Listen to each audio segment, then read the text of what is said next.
Movie linaanza tunampata mwanadada fulani anaitwa Lina. After wamefunga ndoa na mume wake akawa anamtafuta mume wake ili wafani siku hiyo ambao walikuwa wamefunga ndoa. Lakini kufika zake bafuni akampata mume wake bwana ndo anasagamua bana. Yaani ni mikunjo tu kwa juu. Yaani unakwambia hakuamini yani. Akafuka mume wake pale mnisamee. Lakini wapi akakataa kumsamee bana, ikabidi avunje ile ndoa adichenge. Kwa siku yake ya furaha ndo ligeuka kwa majonzi. Haya, baada ya muda akapata mwanaume mwingine ambaye walipatana klabu, akamtunuku mikunjo tu. So akamtunuku ile mwanaume mipinduko mpaka asubuhi. Ilipofika asubuhi ile mwanaume kumcheki ile demu hampati. Kwa na mendapi? Akajaribu kumpigia simu lakini simu zikawa bana zinavungwa bana. Demu anazivunga tu, hapokei. Baada ya siku kadhaa yule jamaa anaitwa Morris akamuona Lina kwenye supermarket fulani. Akamwambia Lina, mbona uliamua kundusha? Lakini Lina alibehave kama tu amjui bana.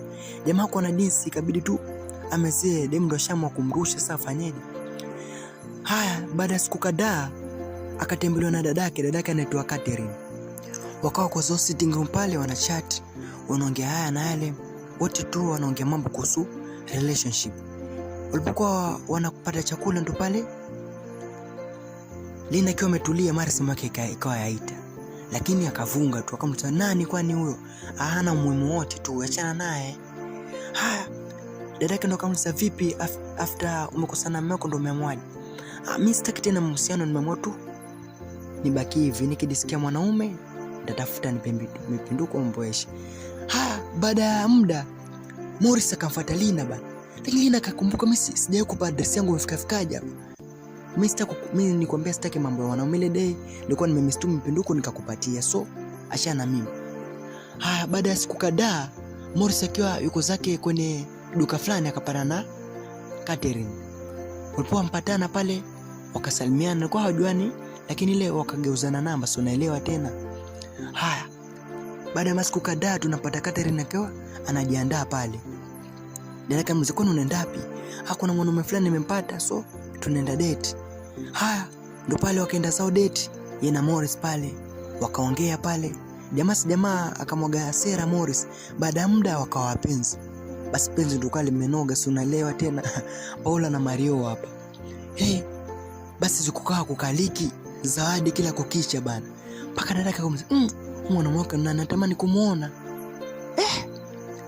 Sasa basi ndo life ikawa hivyo, yani dadake ndo umalize. Daily anatoka tu, yani daily yani date. Sitaki akamwambia huyu mwanaume jamani amekudrive crazy yani kila siku. So baada ya siku kadhaa akawa anaangalia TV hapa. Ndo pale Lina akawa anamuongelesha dadake, lakini dadake alikuwa ana chat. So hadi akakasirika na akaona kama tu huwa ananiignore sababu ana mwanaume. Siku iliyofuata pale akamwambia unaenda wapi tena? Au sijali, ni boyfriend yangu ameniambia atakuniona, so bye. Hadi dadake akawa anamuonea wivu jamani. Baada ya muda siku moja akiwa amekaa akamuuliza dadake, vipi yule mwanaume ambaye anakupigia unamwignore, so mkubalie jamani? Mimi simpendi, wewe achana naye tu. Haya, baada ya masiku kadhaa tukamputu huku tunapata Morris na Catherine. Bana si Morris akampropose mtoto. Basi acha mtoto siafurahi. Hakuwa anaamini bana kama itatokea. Kufika nyumbani akamulisha dadake, akamwambia basi huyu jamaa amenipropose nataka kunioa. Dadake siamini. Hii ni vizuri. Inaonekana nakupenda sana. Wakafani pale, wakaenda kitandani wakawa wanapiga story pale. Yani furaha umalize. So baada ya siku kadhaa hapa Catherine akawa anaandaa vitu kwa boyfriend yake, akawa anakuja mtembelea. After amefika ndo akapatana na Lina. Huyu nani? Huyu dadangu. Lakini wakabidi wabf kama wajuani pale. Huyu dadangu hapa ndo tunaishi kwake. Haina noma. Wakakaa pale wakaongea. Ilipofika baadaye jioni Lina kaonekana kama ana raha. Vipi? Kwani una nini? Mbona leo unaonekana kinyonge? Hapana, mimi niko poa tu. Nasema tu mume wako ni mzuri. Siku iliyofuata Lina akamfuata bana Morris, akamwambia bana, mimi ninachoamini kwenye moyo wako bado kuna nafasi yangu, so nimekuja. Morris akacheka, umekuja ili iweje? Mimi nishamuvioni kitambo bana, so toka uende zako, sisi kupatana nafasi, so ulinirusha. Wewe ondoka uenda zako. Akatoka huko limemshuka shu bana. After mfika nyumbani akawa bana simu za sistaki hashiki, amuongeleshi staki, amemkasirikia tu, wivu umemjaa. So siku iliyofuata Lina akamfuata tena Morris, bado anajaribu kumbembeleza bana, lakini Morris akamwambia wewe, msilikwambia bana, jipe shughuli, msizikuwa nawe tena. Haya, ile anatoka ndo sister yake pia kawa yuaja. Akashangaa naye ngudefuata nini huko? Hakumuongelesha huyo, akaenda zake. Akafika huku akamuuliza, hivi kwa this sister yangu kudefuata nini hapa? Ndo akamwambia, sister kulikuwa angoda kutafuta wewe, mbona hajaniongelesha pale sijui. Kufika nyumbani ndo pale Lina ndo akamuelezea vile kwaenda. Akamwambia bana, boyfriend yako alikuwa boy wangu kitambo, so hivyo ndo kwaenda. Ndo pale Catherine akamfuata Mwamba, akaenda muuliza. Ndo Mwamba akamwambia ni kweli tulikuwa tunadate kitambo, lakini sema tulikosana, yeye ndo alinirusha, mimi nika move on. Hii basi ndo sika ugomvi, wakawa patani na sister yake Catherine. Kawa anamwambia, sikia nikwambie, yule mwanaume akupendi, ananipenda mimi. Yaani akawa anafanya sister yake anakuwa na stress kinoma. Huku bana akiwa anampigia simu Morris, anamsumbua daily. So siku iliyofuata Catherine akamfuata Morris, akamuuliza, kati yangu mimi na dadangu unampenda nani? Na bado unampenda dadangu? Dada akamwambia hapana, dadako mimi nilikuwa naye, japokuwa tushaifanya mapenzi, tushalala pamoja, lakini mimi nakupenda wewe. So jaribu tu kunielewa. Lakini sielewa ex ya nani. Kusikia vile akakasirika, unaniambia nini mpuzi wewe? Akajitenga. Kufika nyumbani akamwona dadake, lakini hata hakumsalimia, akampita. Dadaka akajikasa kisabuni, lakini sabuni kaisha. Kaona bora kaulize nini mbaya. Kufika, dada una nini? Toka mwanzo wewe ndio umesababisha niache peke yangu. Hii akashangaa naye vipi? Nakako na jinsi akabidi adichenge. Haya, after amejua wamekosana, sasa akamfuata tena Morris, atamenda diseduce mwenyewe. Morris, mimi nimekufuata wewe, lakini Morris akamwambia wewe toka bana, mimi siwezi kusikiza. Usiku wake ndo Morris akamfuata Catherine na kama kule move sawa, lakini Catherine kumuona toka funga mlango bana.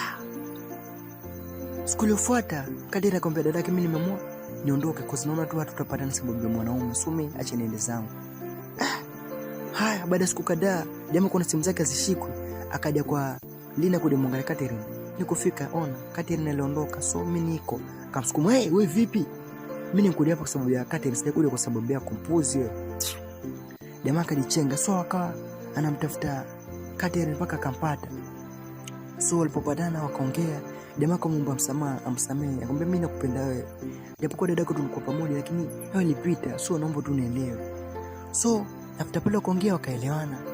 Kubali karudi bana 10GB full bando, yani kama Mario na Paula bana wakawa wanapendana. Huku bana akawa amekaa stress, sister na miss yuko alone. So baada muda akabidi hadi kwa sister yake na Morris ajiombe msamaha. Dadaka akamuelewa bana na akamwomba rudi nyumbani waishi pamoja. Sawa, akamwelewa akarudi nyumbani. Lakini baada muda Lina naye akapata boyfriend.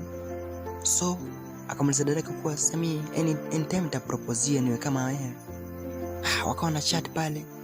Baada ya masiku kadhaa kupita, si mtoto basi si akaproposiwa. Ikawa furaha bana, ajua furaha bana. Yaani life bana ikawa nzuri, huku familia nzima bana iko in love bana. Na hapa ndo nakuwa mwisho wa nyama. Na maana umejifunza kitu. So kitu ambacho ningependa kukwambia, unapofanywa jambo fulani na mtu, usichukule watoto unafanana hivyo. So kitu cha kufanya unabidi usahau, na mtu ambaye atakayejitokeza, hata kama utakuwa unamchukulia na tabia kama hizo, jaribu kumpa nafasi, umwangalie, maana watu tunatofautiana. Usisahau kusubscribe to my channel.